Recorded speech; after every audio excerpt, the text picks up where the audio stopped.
lebih dari 300 juta. Utang kemana?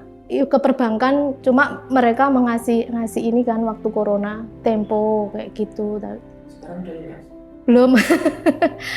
Ambil lagi. Karena ceritanya gini Mas, saya buat umroh berdua sama suami ya. Karena saya yakin segala sesuatu kalau kita pasrahkan pasti akan kembali kepada kita lebih baik. Maksudnya kan itu di jalan Allah. Pasti nanti kita dikasih jalan. Nantinya setelah umroh itu pasti kami akan bangkit. Saya punya keyakinan seperti itu. Padahal yuk kan belum tentu ya Mas. Tapi keyakinan itu sudah tertanam gitu loh. Sudah tertanam di hati. Pokoknya aku mau umroh dulu saja. Aku ingin mengejar akhirat biar dunia mengikuti kayak gitu ya.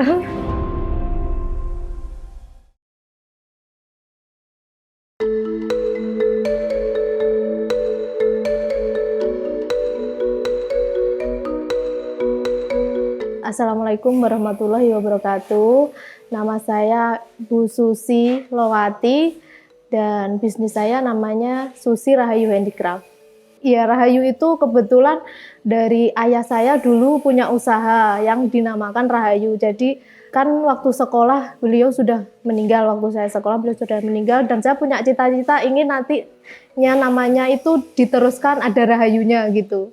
Handicraft itu adalah kerajinan dari tangan yang dibuat tangan, maksudnya di sini adalah alat dapur yang saya tekuni dan juga mainan dan ada juga alat-alat pijat yang semuanya dari kayu gitu Mas. Yang diproduksi ada alat dapur yang semuanya basicnya dari kayu. Kalau bisa digunakan untuk makanan itu kita finishingnya food grade. Cuma kalau seperti nampan kan biasanya hanya untuk air mineral itu ada pernisnya.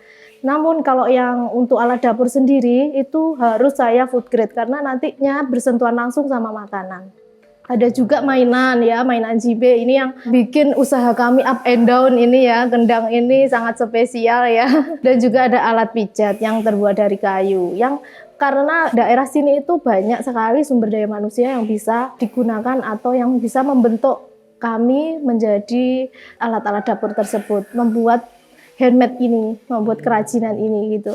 Ngawalin ini produknya itu lesong kayu sama cobek kayu. Ini hanya dua ini sebenarnya dulu. Ya dulu itu sebelum menjadi handicraft yang lumayan besar, belum besar banget. Insya Allah nanti menjadi besar. Itu kami berdua dengan suami itu jualan bakso Mas. Jualan bakso dulu sebelum jadi handicraft ini karena kita tidak ada pekerjaan yang tetap. Saya menikah itu hanya ingin karena Allah gitu loh Mas. Menikahnya enggak karena suami bekerja tetap, itu enggak karena Allah, karena ibu saya sakit dan dia menginginkan saya menikah. Jadi saya menuruti harus menikah dulu sebelum ibu meninggal. Dan jadi setelah 2 bulan saya menikah itu ibu saya benar-benar meninggal. Pasca nikah itu langsung jualan bakso? Iya, jualan bakso karena nggak tahu mau usaha apa dan nggak punya apa-apa, sepeda motor juga nggak ada, cuma sepeda ontel itu juga warisan. Terus kami berdua bertekad tidak ingin ikut orang, sampai akhirnya kami memutuskan bikin kerajinan karena basic suami saya dari kecil itu karena beliau yatim ya, jadi dia sudah bekerja di kayu-kayu, jadi bagaimana caranya, yuk kita bareng-bareng bikin kerajinan kayu. Bikin kerajinan lagi yang dipasarkan di tetangga-tetangga beliau yang rumahnya di Batu. Kan Batu itu banyak tempat wisata ya Mas. Jadi di Batu itu banyak sekali potensi untuk menyebarluaskan handicraft kami, seperti itu.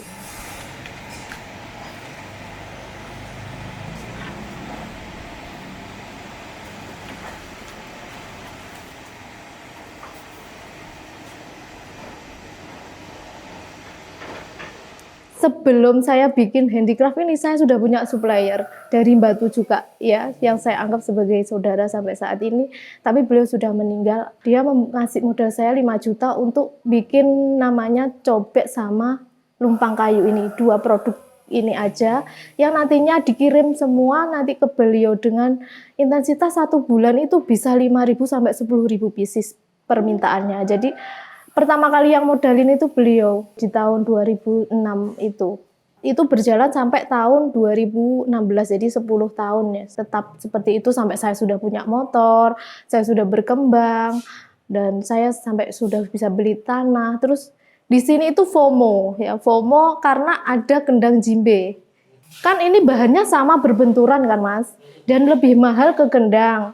Dan banyak orang-orang Cina yang langsung ke sini untuk beli langsung gitu loh, kayak nanti 1 kontainer, tak beli 1 kontainer. Nah, waktu itu saya dicat sama supplier dari Cina. Terus mau nggak ini nanti saya kasih DP, nanti kalau sudah selesai kami lunasi kalau kontainer sudah ditutup kayak gitu. Di 2016 sampai corona itu sangat berjalan dengan mudah kayak gitu, kayak uang itu dikasih terus gitu loh sama Cina, kayak nggak ada habisnya dengan harga yang mereka itu kayak mau anut harganya sini, iya langsung los gitu. Sampai kekurangan karena setiap minggu mereka itu pengennya 1 kontainer kan nggak nutut. Jadi kita berbarengan sama supplier-supplier lain yang ada di sini ya. Jadi kami meninggalkan cobek sama lesung kayu pindah ke ya karena bahannya tadi kan berbenturan.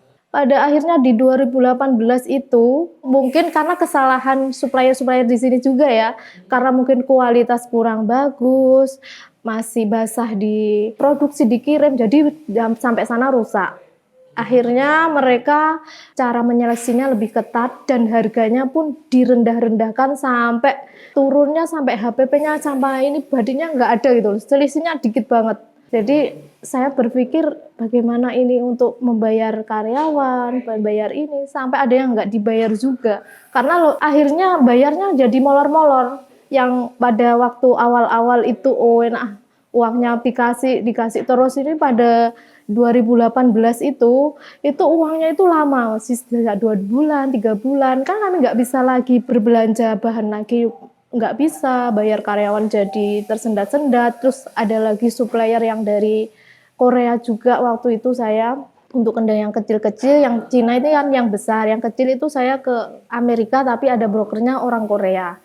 Nah ini uang saya nggak cair, nggak cair itu berapa ratus juta gitu. Tapi alhamdulillah sekarang sudah dilunasi sih. Waktu itu 2018 ya. Jadi dari benar-benar dari nol kembali dan saya masih punya tanggungan utang. Total transaksi waktu itu berapa? Bisa sampai 300 juta sekali kirim. Sekali kirim? Iya, 300 sampai 400. Sebulan bisa? Iya, bisa satu. Iya bisa.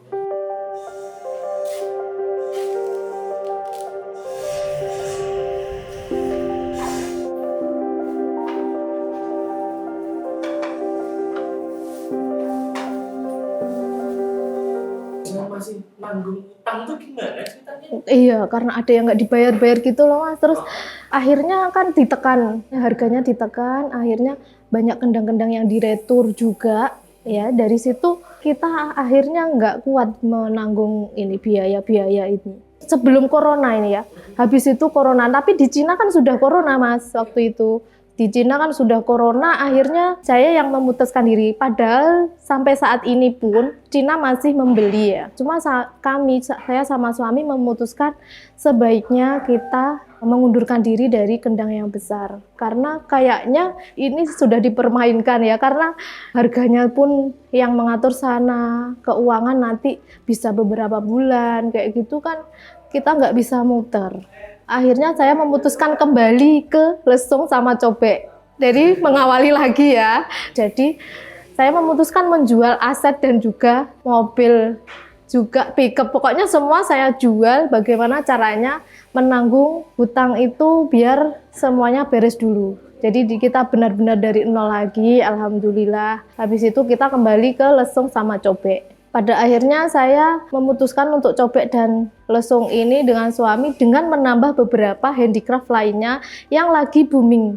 Misalkan gelas kayu waktu itu sangat booming. Bagaimana caranya saya menghasilkan uang dengan minim budget, dengan minim biaya, dengan batik sebanyak-banyaknya. Pikiran saya seperti itu, sampai saya malam itu belajar di Shopee, belajar bagaimana cara jualan di marketplace kayak gitu. Terus akhirnya ada yang pesen gelas ini. Nah, gelas kayu ini kebetulan bahannya adalah cepolan kendang. Ya, kendang besar itu dalamnya kan saya beli dengan harga yang murah. Habis itu diproses sampai satu item itu saya dapat badinya itu 15.000. Dan pembelian itu sampai 2.000 satu bulan. Dan Masya Allah hutang-hutang saya demi sedikit itu bisa tertutupi gitu loh Mas. Tertutupi kayak gitu. Nah tapi kan saya nggak bisa beli lebih banyak bahan karena untuk menutupi utang-utang tersebut. Dan apa sih yang lagi booming lagi? Saya berpikir lagi terus ketemulah di sosial media dengan orang yang bernama Pak Gunawan. Sampai sekarang saya belum pernah bertemu langsung, cuma beliau telah membantu saya sedikit banyak ya Pak Gunawan ini utangi barang-barang yang bisa dijual. Misalkan waktu corona itu wall decor kayak gitu ya kan, untuk foto-foto studio kayak gitu. Saya dikasih barang itu sampai jumlahnya lebih dari 100 juta tanpa bayar. Bayar kalau sudah lunas, Masya Allah. Nggak kenal loh Mas, nggak kenal saya itu sama beliau Pak Gunawan ini sampai sekarang belum pernah bertemu. Dari situ banyak sekali permintaan yang dari sini belum ada, itu semua orang tertuju kepada saya waktu itu. Maksudnya saya jualan di Facebook misalkan, dijual beli Blitar ya waktu itu, jual beli Blitar itu ramai sekali. Bisa main media sosial? Bisa. Ikutin gitu? Iya, saya mengikuti. Karena belajar malam itu belajar terus otodidak Mas saya. TikTok juga saya belajar sendiri sampai saya jadi motivator TikTok di Blitar. Jadi saya handle sendiri semuanya dari mulai Shopee, TikTok, Facebook semuanya saya handle sendiri dari waktu corona itu.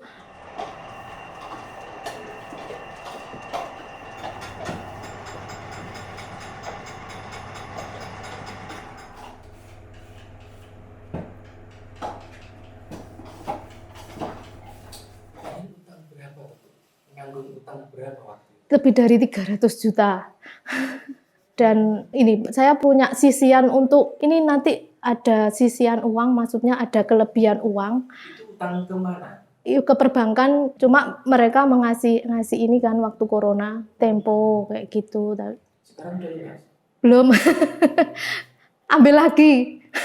Karena ceritanya gini Mas, sebenarnya saya saat ini ingin menyelesaikan itu, masih menjadi list bisnis dan doa saya, mudah-mudahan tahun 22 atau 3 tahun lagi sudah ini ya.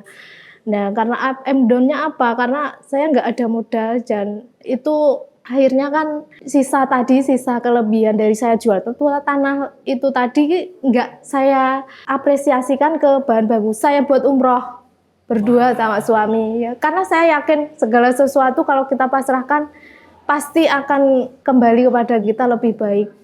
Maksudnya kan itu di jalan Allah, pasti nanti kita dikasih jalan. Nantinya setelah umroh itu pasti kami akan bangkit. Saya punya keyakinan seperti itu, padahal yuk kan belum tentu ya Mas, tapi keyakinan itu sudah tertanam gitu loh, sudah tertanam di hati. Pokoknya aku mau umroh dulu saja. Aku ingin mengejar akhirat biar dunia mengikuti kayak gitu ya.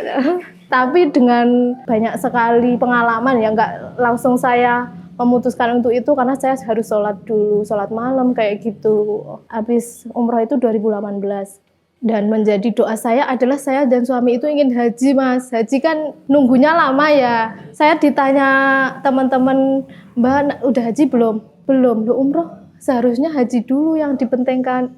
Insya Allah tahun depan, saya bilang gitu. Padahal yo nggak mungkin, nggak mungkin. Pikiranku nggak mungkin. Wes pokoknya mau tahun depan gitu aja. Ternyata 2019 itu dikasih alhamdulillah rezeki lagi dari yang tadi Pak Gunawan itu kan. Itu saya buat daftar haji. 2019 buat daftar haji. Nggak saya kembangkan dulu, nggak. Pokoknya aku ingin akhirat dulu, nanti dunia biar mengikuti. Itu pokoknya sudah menjadi nomor 1 gitu loh. Terus 2019, 2020 masih berjalan, alhamdulillah semakin berkembang, semakin banyak pembeli, semakin banyak yang tahu tentang SR Handicraft ini. Dan menjadi doa saya 2023, saya diundang haji langsung tanpa antri. Dari travel umroh saya itu, bayarnya 2 orang nggak sampai 250 Mas, saya nggak punya apa-apa, punyanya mobil expander. Jadi saya jual mobil expander tersebut dan saya pilih haji dulu, tidak mengembangkan bisnis dulu. Meskipun bisnis itu sudah mulai berkembang sebenarnya. Kalau mau saya besarkan menjadi lebih besar mungkin bisa, tapi undangan haji itu menurut saya lebih penting. Jadi di 2023 itu saya alhamdulillah sudah haji sama suami dengan biaya 250 itu berdua loh, berdua.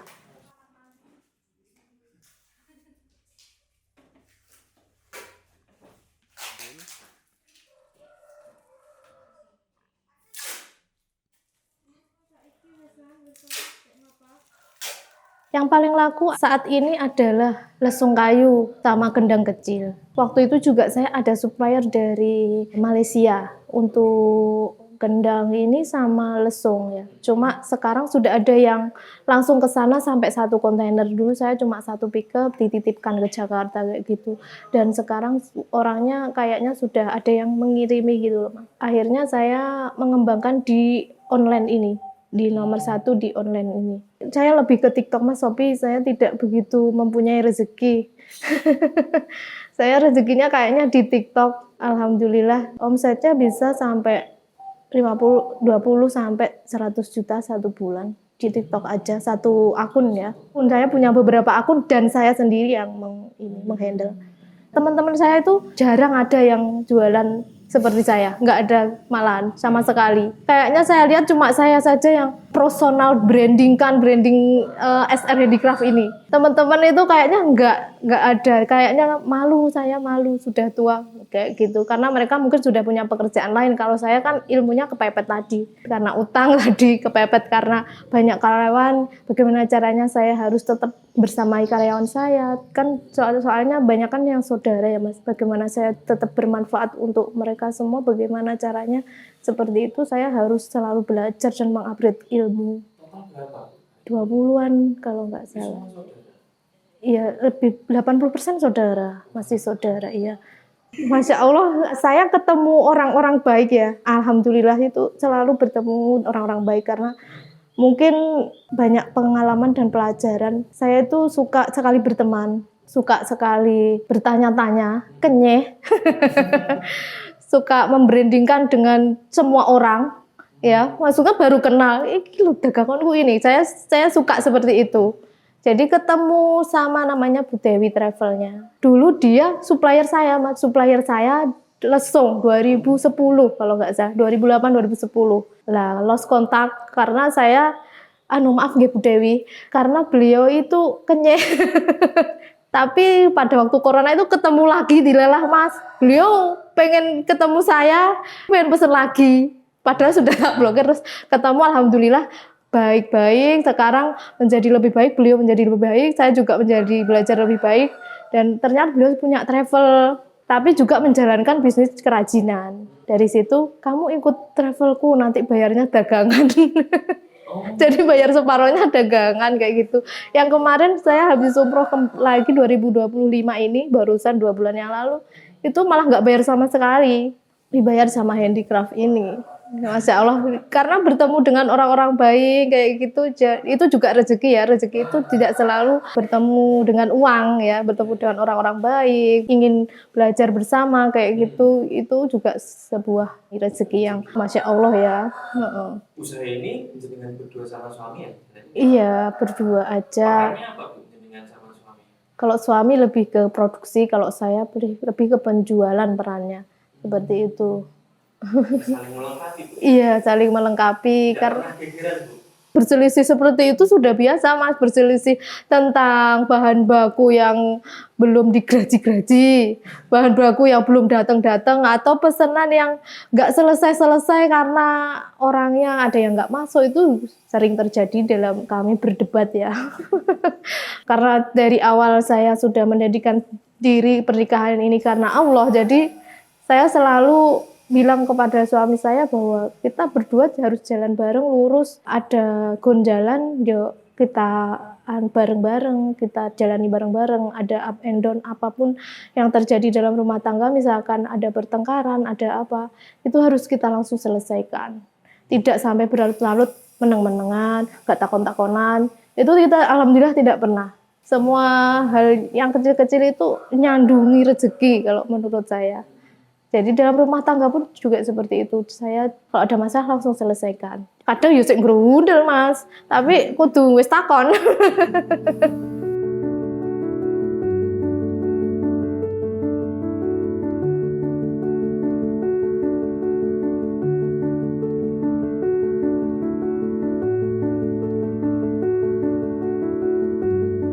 Sebenarnya umur itu hanya masalah angka, Mas. Untuk umur 40-an pun kita itu sebenarnya bisa untuk menjadi maju, menjadi bersosial media seperti anak-anak muda Gen Z saat ini. Sebenarnya bisa dengan konsisten, dengan cara konsisten upload, konsisten bersosial media, konsisten branding, kayak gitu. Jadi jangan mudah menyerah ketika tidak ada viewer, kayak gitu kan. Kadang kita sudah menyerah, sudah live takut sama kamera. Jangan takut, kita harus percaya diri.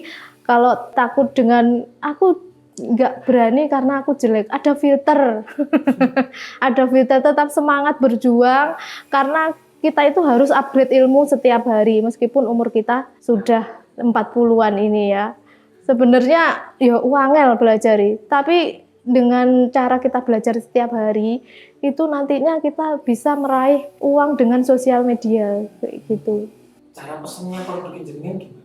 Cara pesannya bisa langsung ke sini di toko kita, kalau offline ya Maps-nya jangan lupa Susi Rahayu Handicraft. Juga bisa pesan via TikTok, via Shopee, Facebook, IG, YouTube juga ada. Nama akunnya apa? Akunnya SR_handicraft, semua sama. Iya. Saya SR Handicraft sebagai owner dan juga saya Bu Susi Lowati yang beralamat di Jalan Saunggaling, RT 4 RW 5 Sentul, Kota Blitar. Terima kasih. Wassalamualaikum warahmatullahi wabarakatuh.